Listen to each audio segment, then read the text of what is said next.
So we just investigated the strength of the intermolecular forces of the three different unknown liquids, and based on the number of drops, we should have an answer for which liquid has the strongest intermolecular forces, which is in the middle, and which liquid has the weakest intermolecular forces. So now let's turn our attention to part 2, which is identifying those liquids by relating their molecular structure to the results of the investigation. So what do we mean by molecular structure? Well, let's go over here and take a look. What we mean is the Lewis dot diagram. So the three liquids we have, notice, no order, so random order, are water, isopropyl alcohol, and mineral oil. You should be able to do the Lewis dot diagram for water, H2O, so we did not put that up here.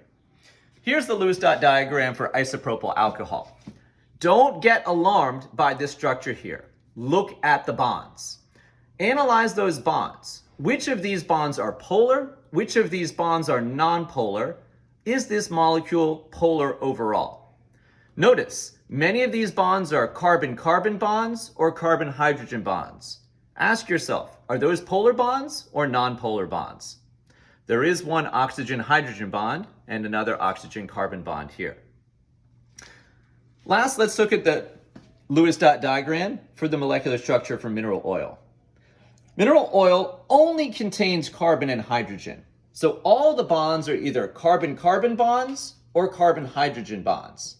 And remember, are carbon-hydrogen bonds polar or non-polar? Now in reality, the structure for mineral oil might be a little bit longer than this, but that will not change the results of your analysis.